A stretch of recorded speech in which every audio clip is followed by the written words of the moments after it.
नमस्कार दोस्तों। आज का हमारा सेशन है भारतीय अर्थव्यवस्था यानी इंडियन इकोनॉमिक्स, जिसमें से हम टॉप 50 क्वेश्चन को सिलेक्ट किए हुए हैं जो जनरल कंपटीशन एग्जाम के पॉइंट ऑफ दृष्टि से बहुत ही महत्वपूर्ण है, जो हर एग्जाम में बार बार पूछे जाते हैं। आइए स्टार्ट करते हैं। आज का हमारा पहला प्रश्न है कि भारतीय अर्थव्यवस्था कैसी है।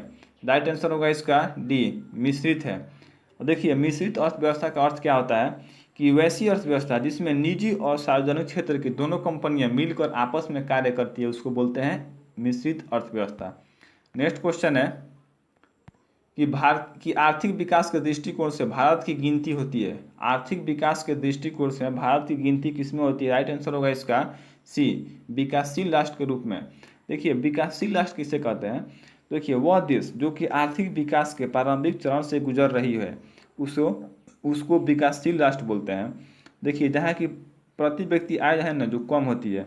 और बात करें कि एशिया में कितने विकसित राष्ट्र है? राइट आंसर होगा एक, जापान। एशिया में एकमात्र विकसित राष्ट्र है या मात्र विकसित देश है, जापान होगा। नेक्स्ट क्वेश्चन है कि भारतीय अर्थव्यवस्था का कौन सा क्षेत्र सफल राष्ट्रीय उत्पाद में सबसे अधिक योगदान है? राइट आंसर होगा इसका सी, तृतीय क्षेत्र का। अगर आप मेरे वीडियो को शुरू से अंत तक देख रहे हैं तो बताइए कमेंट बॉक्स में कि प्राथमिक क्षेत्र के अंतर्गत कौन कौन से वस्तु आते हैं, द्वितीय के अंतर्गत कौन से आते हैं और तृतीय के अंतर्गत कौन से आते हैं। नेक्स्ट क्वेश्चन है कि किसी देश का आर्थिक विकास निर्भर करता है। राइट आंसर होगा इसका डी, उपयुक्त सभी पर। देखिए, प्राकृतिक संसाधन, पूंजी निर्माण और बाजार का आकार उपयुक्त सभी होना चाहिए जिसका उसका आर्थिक विकास निर्भर करता है। नेक्स्ट क्वेश्चन है कि भारत में अधिकतर बेरोजगारी किस प्रकार की है या भारत में अधिकतर बेरोजगारी पाई जाती है? राइट आंसर होगा इसका डी, संरचनात्मक बेरोजगारी पाई जाती है। देखिए, संरचनात्मक बेरोजगारी क्या होता है कि वह बेरोजगारी जो अर्थव्यवस्था में होने वाले संरचनात्मक बदलाव के कारण उत्पन्न होता है उसी को बोलते हैं संरचनात्मक बेरोजगारी। और देखिए, भारत में बेरोजगारी के आंकड़े बात करें तो कौन तैयार करता है? तो राइट आंसर होगा इसका NSSO। भारत में बेरोजगारी के आंकड़े तैयार करता है NSSO। देखिए, इसका फुल फॉर्म हुआ नेशनल सैंपल सर्वे ऑर्गेनाइजेशन, प्रस्तुत करता है। ठीक है, अब इसका नाम बदल कर हो गया है NSSO, तो सेम वही है, इसका नाम सिर्फ चेंज हो गया है। फुल फॉर्म में उसका हो गया है नेशनल सैंपल सर्वे ऑफिस हो गया है। ठीक है, और इसका स्थापना का बात करें NSSO के तो 1950 में हुआ था NSSO का स्थापना। नेक्स्ट क्वेश्चन है कि भारत में बेरोजगारी की किस्म पाई जाती है या भारत में बेरोजगारी की कौन सी किस्म पाई जाती है? राइट आंसर होगा इसका, देखिए, ग्रामीण और बेरोजगारी भी पाया जाता है, चक्रीय बेरोजगारी भी पाया जाता है, संरचनात्मक बेरोजगारी भी पाया जाता है, डी, इनमें से सभी बेरोजगारी पाए जाते हैं भारत में। नेक्स्ट क्वेश्चन है कि मानव सूचकांक किसने बनाया था? मानव सूचकांक किसने बनाया था? राइट आंसर होगा इसका डी, UNDP ने बनाया था। अब देखिए, मानव विकास सूचकांक जो है ना जीवन, प्रत्यक्षता, शिक्षा और आय सूचकांकों का एक संयुक्त सांख्यिकी है जिससे मानव विकास के 3 आधारों द्वारा तैयार किया जाता है। कौन कौन से 3 आधार बताएं अभी? जीवन, प्रत्याशा, शिक्षा और आय, इसी तीनों आधार द्वारा तैयार किया जाता है। अब देखिए, इसे न सर्वप्रथम और शास्त्री जो है ना महबूब उल हक द्वारा बनाया गया था, जिसको 1990 में अर्थशास्त्री अमर्त्य सेन द्वारा 1990 में अर्थशास्त्री अमर्त्य सेन के द्वारा समर्थन किया गया और संयुक्त राष्ट्र कार्यक्रम UNDP द्वारा तैयार किया जाता है या प्रकाशित किया जाता है। और क्वेश्चन आ जाए कि मानव विकास रिपोर्ट जारी करने वाला प्रथम राज्य कौन सा है? तो राइट आंसर क्या होगा? मानव विकास रिपोर्ट जारी करने वाला प्रथम राज्य होगा मध्य प्रदेश। 2002 में किया था प्रथम विकास रिपोर्ट जारी। नेक्स्ट क्वेश्चन है कि निम्नलिखित में से किस राज्य को अत्यधिक कुपोषण के कारण भारत का इथोपिया कहा जाता है? भारत का इथोपिया कहा जाता है। राइट आंसर होगा इसका बी, मध्य प्रदेश को भारत का इथोपिया कहा जाता है। नेक्स्ट क्वेश्चन है कि कौन सा कार्यक्रम ग्रामीण भारत में गरीबी दूर करने हेतु था? कौन सा कार्यक्रम ग्रामीण भारत में गरीबी दूर करने हेतु था? राइट आंसर होगा, देखिए, IRDP भी था, ट्राइसेम भी था, NREP भी था, इनमें से सभी था। नेक्स्ट क्वेश्चन है कि भारतीय आय में सर्वाधिक योगदान किस क्षेत्र का है? राइट आंसर होगा इसका बी, विनिर्माण क्षेत्र का है। देखिए, विनिर्माण क्षेत्र में क्या होता है कि मशीनी औजारों और श्रम का उपयोग करके सामान बनाने की क्रिया को विनिर्माण क्षेत्र कहते हैं यानी मैन्युफैक्चरिंग कहते हैं। नेक्स्ट क्वेश्चन है कि भारत की राष्ट्रीय आय का मुख्य स्रोत क्या है। भारत की राष्ट्रीय आय का मुख्य स्रोत क्या है? राइट आंसर होगा इसका बी, सेवा क्षेत्र है।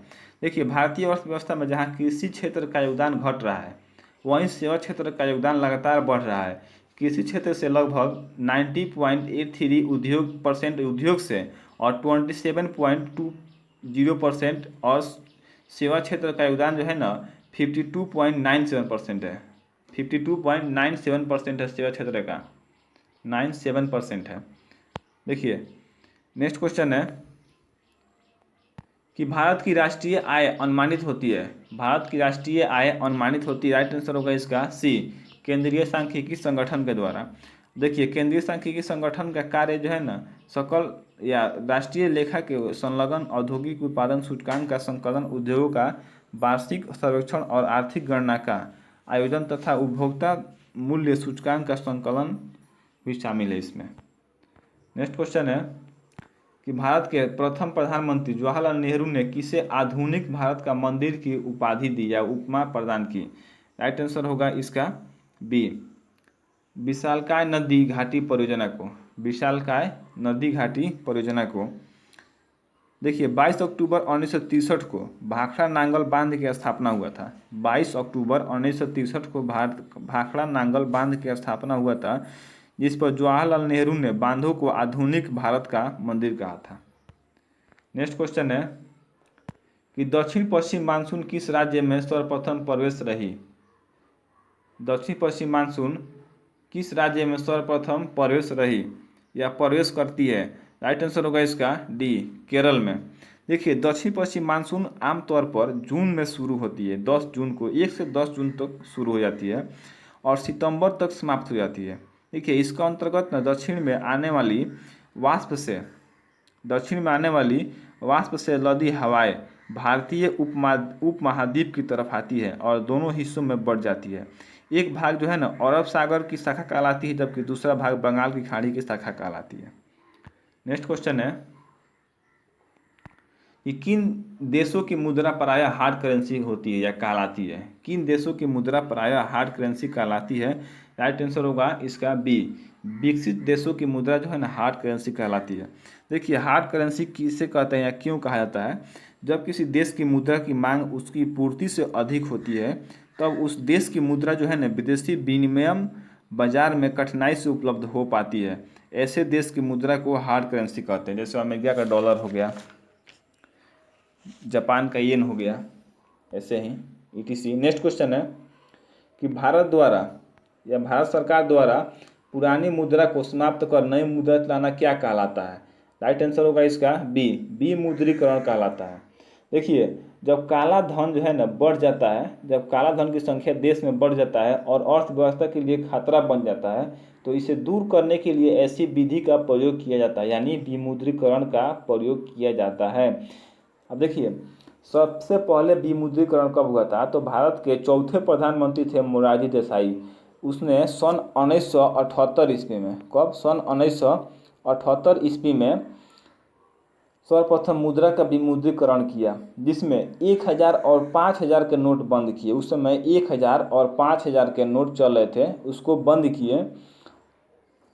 नेक्स्ट क्वेश्चन है, उसके बाद से मोदी जाकर 2016 में बंद कर दिए और नया नोट ला दिया उसको जगह पर 2000 का और 500 का। नेक्स्ट क्वेश्चन है, देखिए, नेक्स्ट क्वेश्चन है कि वह अवस्था जिसमें मुद्रा का मूल्य गिर जाता है और कीमतें बढ़ जाती है तो क्या कहलाती है। राइट आंसर होगा इसका ए, मुद्रास्फीति कहलाती है। देखिए, मुद्रास्फीति में क्या क्या होता है और मुद्रास्फीति किसे कहते हैं? जब किसी अर्थव्यवस्था में सामान्य कीमत स्तर बढ़ने लगे और मुद्रा का मूल्य कम हो जाए तथा जिसे बाजार में मुद्रा का प्रसार व वस्तुओं की कीमतों में वृद्धि या कमी की गणना की जाती है। अब देखिए, मुद्रास्फीति से क्या होता है? लगातार जो है ना मुद्रास्फीति से लगातार बढ़ती कीमतों की प्रक्रिया या इसे बाजार की लगातार बढ़ती कीमतों की प्रक्रिया होती है। देखिए, वस्तुएं महंगी हो जाती है, मुद्रास्फीति में वस्तुएं जो है ना महंगी हो जाती है। नेक्स्ट क्वेश्चन है कि भारत में मौद्रिक नीति किसके द्वारा बनाई और लागू की जाती है। राइट आंसर होगा इसका सी, भारतीय रिजर्व बैंक के द्वारा मौद्रिक नीति बनाई और लागू की जाती है। नेक्स्ट क्वेश्चन है कि 2000 के भारतीय बैंक नोट पर छपा मंगलयान क्या दर्शाता है? 2000 रुपये का जो नोट है ना, उस पर जो मंगलयान का चित्र छपा है वह क्या दर्शाता है? राइट आंसर होगा इसका ए। देखिए, अंतरिक्ष में पहला उद्यम, यानी अंतरिक्ष में मंगल पर जाने वाला भारत पहला देश बना था, यही दर्शाता है। देखिए, मंगलयान जो है ना, मार्स ऑर्बिट मिशन भारत का प्रथम मंगल अभियान है। यह भारत की प्रथम ग्रहों के बीच का मिशन है। नेक्स्ट क्वेश्चन है कि भारत सरकार ने नोटबंदी की घोषणा कब की? भारत सरकार ने नोटबंदी की घोषणा कब की थी? राइट आंसर होगा इसका सी, 8 नवंबर 2016 को प्रधानमंत्री मोदी के द्वारा। देखिए, नोटबंदी का सही अर्थ जो है ना, विमुद्रीकरण है। जब किसी देश की सरकार किसी पुरानी मुद्रा को कानूनी तौर पर बंद कर देती है तो इसे ही विमुद्रीकरण कहा जाता है। नेक्स्ट क्वेश्चन है, भारत का वित्तीय वर्ष प्रारंभ होता है। भारत का वित्तीय वर्ष प्रारंभ होता है, राइट आंसर होगा इसका सी, 1 अप्रैल को। देखिए, वित्त वर्ष वह वर्ष होता है जो वित्तीय मामलों में हिसाब के लिए एक आधार होता है। इसकी 12 माह की वह अवधि जो प्रत्येक वर्ष 1 अप्रैल से प्रारंभ होकर 31 मार्च तक खत्म होती है। 31 मार्च तक खत्म होती है। नेक्स्ट क्वेश्चन है कि बजट एक लेख पत्र है। बजट एक लेख पत्र है, राइट आंसर होगा इसका सी, सरकार की राजकोषीय नीति का। नेक्स्ट क्वेश्चन है कि भारतीय रेलवे किस प्रकार के रेलवे लाइन का प्रयोग करती है? देखिए, broad gauge, metre gauge, narrow gauge, इनमें सभी। देखिए, broad gauge, metre gauge, narrow gauge क्या होता है? तो देखिए, चौड़े गेज को ब्रॉड गेज या बड़ी लाइन कहते हैं। जो चौड़े गेज है ना, उसको ब्रॉड गेज या चौड़ी लाइन कहते हैं। और देखिए, छोटे गेज को नैरो गेज, छोटे गेज को क्या बोलते हैं? Narrow gauge. छोटे गेज को नैरो गेज या छोटी लाइन कहते हैं। नेक्स्ट क्वेश्चन है कि भारत में योजना से संबंधित सबसे पहला विचार प्रस्तुत करने का श्रेय किसे जाता है? राइट आंसर होगा इसका बी, एम विश्वेश्वरैया को जाता है। नेक्स्ट क्वेश्चन है कि निम्नलिखित में से कौन सा एक संविधानेतर संस्था है? राइट आंसर होगा इसका डी, नीति आयोग का उपाध्यक्ष। देखिए, योजना आयोग की स्थापना जो है ना, केंद्रीय मंत्रिमंडल के एक प्रस्ताव द्वारा 15 मार्च 1950 को किया गया था। यानी योजना आयोग का स्थापना कब हुआ था? 1950 को हुआ था। और देखिए, यह एक संविधानेतर निकाय है तथा मोदी जो प्रधानमंत्री बने ना, प्रधानमंत्री नरेंद्र मोदी, तो इन्होंने क्या किया कि 1 जनवरी 2015 को योजना आयोग का नाम बदलकर क्या रख दिए? नीति आयोग नाम रख दिए। नेक्स्ट क्वेश्चन है कि किस पंचवर्षीय योजना अवधि के दौरान सरकार ने वह कृषि नीति अपनाई जिसमें हरित क्रांति को जन्म दिया? जिसने हरित क्रांति को जन्म दिया, राइट आंसर होगा इसका बी, तृतीय योजना दर्शाई थी। देखिए, तृतीय पंचवर्षीय योजना जो है ना, 1 अप्रैल 1961 में शुरू हुआ था। 1 अप्रैल 1961 में शुरू हुआ था। नेक्स्ट क्वेश्चन है कि किस पंचवर्षीय योजना के दौरान आपातकाल लगाया गया था एवं नए चुनाव हुए थे और जनता पार्टी चुनी गई थी? राइट आंसर होगा इसका सी, 5वीं पंचवर्षीय योजना के दौरान भारत में आपातकाल लगाया गया था। देखिए, 5वीं पंचवर्षीय योजना की अवधि की बात करें तो 1974 से, यानी 1 अप्रैल 1974 से 31 मार्च 1979 तक थी। जबकि आपातकाल जो है ना, 26 जून 1975 को लगाया गया था इंदिरा गांधी के शासनकाल में। इस अवधि में नए चुनाव हुए थे 1977 में तथा जनता पार्टी की सरकार बनी थी।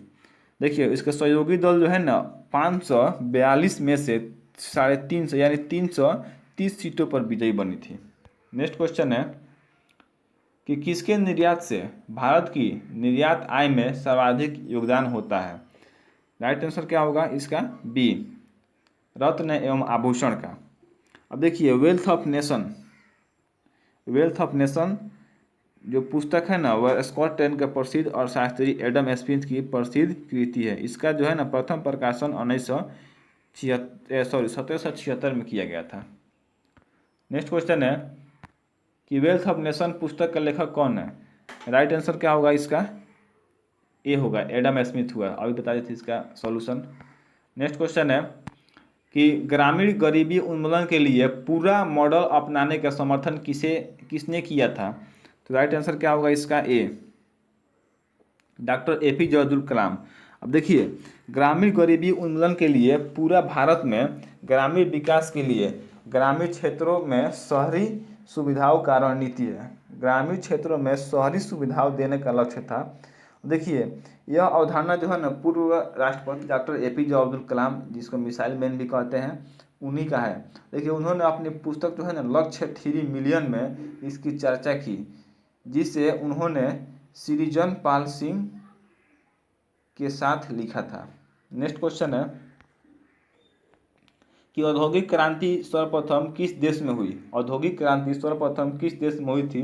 राइट आंसर होगा इसका डी, इंग्लैंड में हुआ था। नेक्स्ट क्वेश्चन है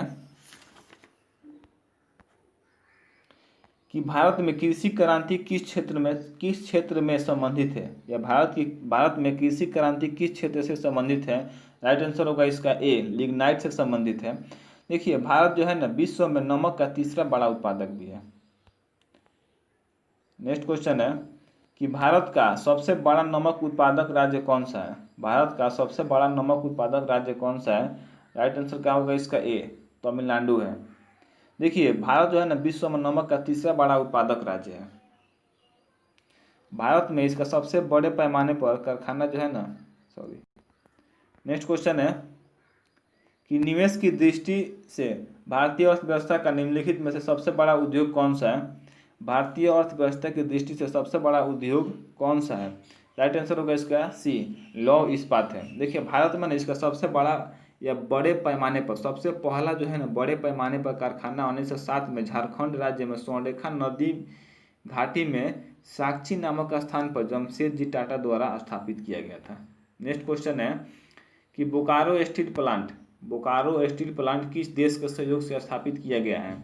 राइट आंसर होगा इसका ए, रूस के सहयोग से। देखिए, बोकारो झारखंड का एक जो है जिला है। यह शहर अपने सरकारी क्षेत्र के इस्पात उद्योग के लिए प्रसिद्ध तथा स्टील सिटी के नाम से भी जाना जाता है।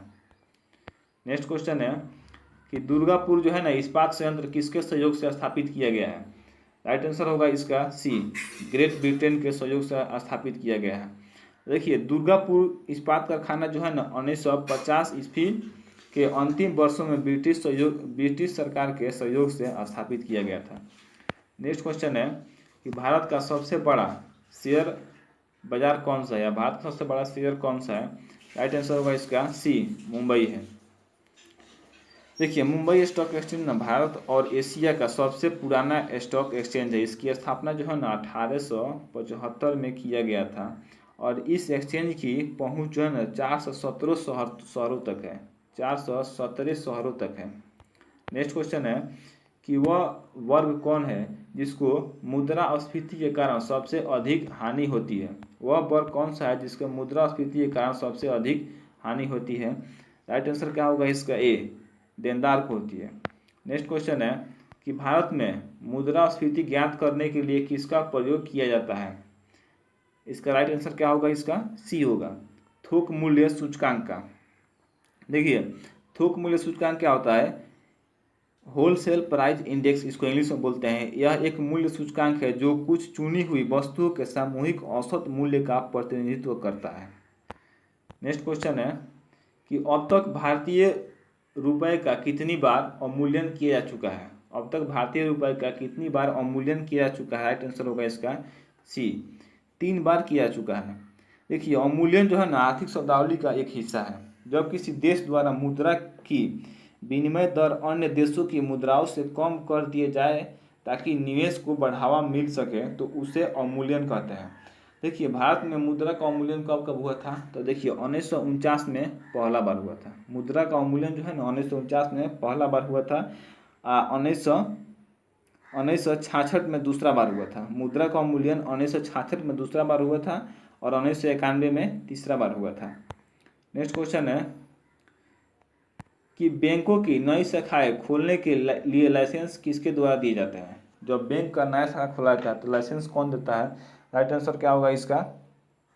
सी, आरबीआई यानी रिजर्व बैंक ऑफ इंडिया देती है। नेक्स्ट क्वेश्चन है कि भारत में मौद्रिक नीति कौन बनाता है? भारत में मौद्रिक नीति कौन बनाता है? राइट आंसर क्या होगा इसका? सी होगा। भारतीय रिजर्व बैंक ही बनाता है, आरबीआई बनाता है।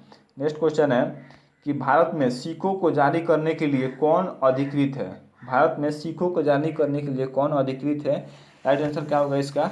सी है, वित्त मंत्रालय। दोस्तों वीडियो अगर आपको अच्छा लगेगा तो लाइक जरूर कीजिएगा। देखिए वित्त मंत्रालय, देखिए सिक्कों की गढ़ाई भारत सरकार या वित्त मंत्रालय द्वारा की जाती है। देखिए आरबीआई जो है ना सिक्कों के वितरण, निर्माण और संचालन के लिए सरकार का एजेंट है। कौन? आरबीआई। देखिए वर्तमान में ना 4 जगह सिक्कों की ढलाई होती है। कौन कौन? जिसको टकसाल भी बोला जाता है। देखिए नोएडा है, यूपी का नोएडा है, मुंबई है और कोलकाता है और हैदराबाद है। यही 4 जगह सिक्कों की ढलाई होती है। नेक्स्ट क्वेश्चन है कि संपूर्ण देश में मुद्रास्फीति के नियंत्रण के लिए आरबीआई क्या उपाय करता है?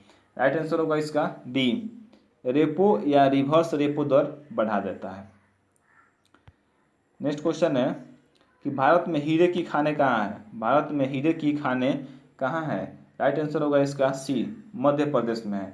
देखिए भारत के ना आंध्र प्रदेश, छत्तीसगढ़ और मध्य प्रदेश में हीरे की भंडार है।